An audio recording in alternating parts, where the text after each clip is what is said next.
Am I the a-hole for refusing to chip into my brother's wedding? Hello everyone, and welcome to Cyber Stories. I'm your host, Audentum, and today we're going to read a Reddit story from a man whose brother comes in asking him for $16,000. Why? Well, it's to fund his $80,000 wedding. And how much is that brother pitching in for his own wedding? Not even half of what he's asking from the brother. I'm 26 and my brother's 28. He's getting married this fall. He has always been my parents' favorite without a doubt. I got the short end of the stick. Not pouting, but just stating the obvious. My parents are using the last of their retirement savings to pay for his wedding before they sell the house and downsize to a much smaller place. My brother wants a lot for his wedding. Roughly estimated, it's costing him about $80,000. Now, before we continue on with the story, I just want to say this. It would be one thing if he went into debt getting a house that would appreciate in value over time. But a wedding is a party that'll last one night. But as you're going to see, this brother is not very good with money. Now let's get back to the story. My brother is a lawyer, practicing as a public defender, making about $75,000 a year, and has about $7,000 total saved up. Not a typo, 7,000 out of 80,000. I know how to save money and have close to $150,000 saved up.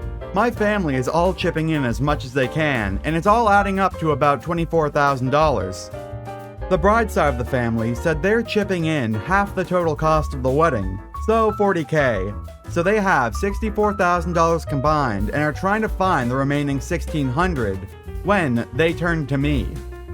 I told them straight up, I'm not giving them money, but I can loan it to them. No interest, just pay me back the $1,600 at the end of 3 years. Now again, this is probably the best deal that the brother is going to get. Even if he was going to take out a line of credit to get that remaining money, there is no way he would get no interest on it. I tried to give them multiple opportunities to take it and let them know I would not just give them the money.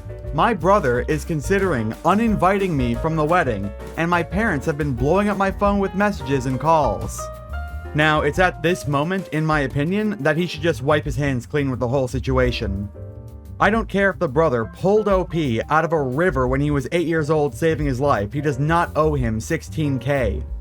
After a few weeks of stewing in it and realizing he wasn't going to be able to find the money elsewhere, and with his credit history, a personal loan without a 10 to 12% interest rate is impossible, he came back to me and asked for the loan.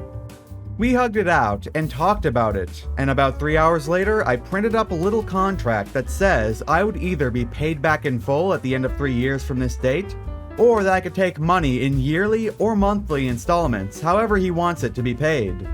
Now, with such a generous offer, look at how the brother responds.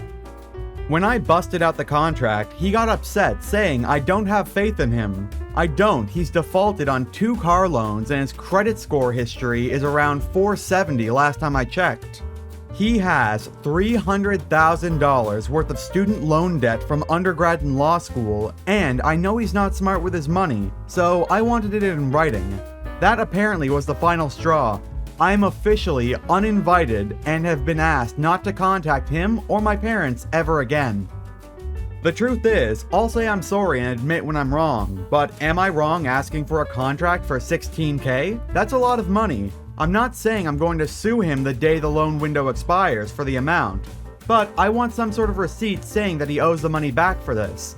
So, am I the a-hole? Honestly, no. I think that everyone can agree he is not the a-hole. The brother, being a lawyer, should know that this is a common thing with such a large sum of money, and in my opinion, he probably had no intentions of ever paying it back. Not only that, but this time it was just $16,000. What about when the brother wants to buy a house and needs money for a mortgage? This brother, in my opinion, is the bad guy in this story, and you know what? If him and the parents want to cut OP out of their lives, good, he's probably better off without them. And remember that if you want to see more cyber stories, don't be afraid to hit that subscribe button. I'll see you next time with more stories from cyberspace.